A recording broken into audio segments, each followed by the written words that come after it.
নমস্কার বন্ধুরা, আপনাদের প্রত্যেককে স্বাগত জানাই। একটা ছোট্ট নোটিশ দেওয়ার জন্য এসেছি। তো আমি কালকে একটা ভিডিও করেছিলাম রিগার্ডিং রেলওয়ে গ্রুপ ডির ভ্যাকেন্সি এবং রেলওয়ে গ্রুপ ডির যে ফুল নোটিফিকেশান, সেটার ভিডিওটা আমি দিয়েছিলাম। তো আমি পুরনো নোটিফিকেশান দেখাচ্ছি। এই নোটিফিকেশানটা এসেছিল এবং এখানে দেখুন লেখা ছিল যে রেলওয়ে গ্রুপ ডি যে ভ্যাকেন্সিটা আমি আগে থেকে ভিডিওটা করেছি, আপনারা প্রিভিয়াস ভিডিও থেকেও দেখতে পারবেন।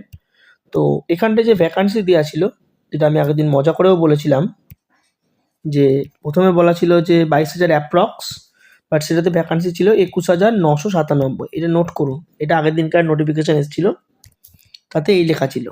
এবার আমি নেক্সট যে আপডেটেড নোটিফিকেশানটা এসছে সেটা আমি দেখাচ্ছি আপনাদেরকে। তো বন্ধুরা, এটা হচ্ছে আপডেটেড নোটিফিকেশান। দেখাচ্ছি কী করে বুঝবেন। কম বেশি সবই মোটামুটি সেম আছে। তো এই দেখুন, এখানে চেঞ্জেস, টোটাল ভ্যাকান্সিটা বেড়ে গেছে। এটা ছিল 21,997, সেখান থেকে এটা বেড়ে হয়েছে 22,195। এটা ইনক্রিজ হয়েছে। বাকি অ্যাজ ইট ইজ সেম আছে, বাকি সমস্ত কিছুই সেম আছে। এবার আমি এখনও পর্যন্ত চেক করিনি যে কোন কোন জোনে কেমন ভ্যাকান্সি ছিল, সেটা আমি চেক করিনি।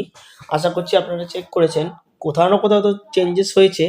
তো আমি চেক করে পরের ভিডিও বা কোনো একটা ভিডিও বানিয়ে সেটাতে আমি আমাদের ওয়েস্ট বেঙ্গলের যে কটা রয়েছে, মানে ওয়েস্ট বেঙ্গল রিলেটেড ছেলেরা যারা যেখানে যেখানে অ্যাপ্লাই করে, কলকাতা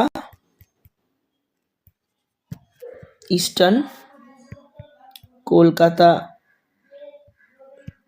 সাউথ ইস্টার্ন আর গুয়াহাটি এনএফআর, এই তিনটের ভ্যাকান্সি নিয়ে ডিসকাস করব এবং আমি আপনাদেরকে বলবো যে আপনারা চাইলে কোথা থেকে ফর্ম ফিল আপ করতে পারেন, সেখান থেকেই ফর্ম ফিল আপটা করতে করবেন। আমার আশা করি সেখান থেকে পড়াটা ভালো হবে, বেটার। আমি একটু অ্যানালাইসিস করবো মোটামুটি, আপনার সাথে সাথে আমিও অ্যানালাইজ করবো, কারণ আমিও তো অ্যাপ্লাই করব।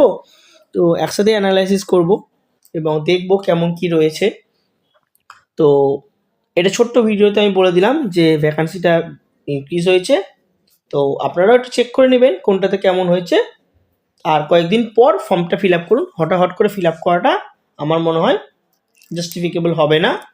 একটু ধৈর্য ধরুন, টাইম নিন, একটু অ্যানালাইসিস দেখুন, তারপর ফর্মটা ফিল আপ করুন। তবে হ্যাঁ, পড়াশোনাটা কিন্তু করতে থাকুন, কারণ পড়াশোনাটা কিন্তু করাটা ইম্পর্টেন্ট। আপনারা ভিডিওসের মধ্যে অন্যান্য টপিকের ব্যাপারে তেমনটা দেখছেন না, যেমনটা ক্লার্কশিপ বা ডাব্লিউবিপি বা স্টেট গভর্নমেন্টের এক্সামগুলো যেমন দেখছেন, সেই তুলনায় কিন্তু আপনারা অন্যান্য যে নিউজগুলো, ব্যাংক বা রেল বা অন্যান্য জিনিসের নিউজগুলো কিন্তু তেমন দেখছেন না। তো ওনাও দেখুন চাইলে আপনারা। এবার অনেকের তো টপিক ওয়াইজ ডিপেন্ড করে কে কোন এক্সাম দেয় তার জন্য।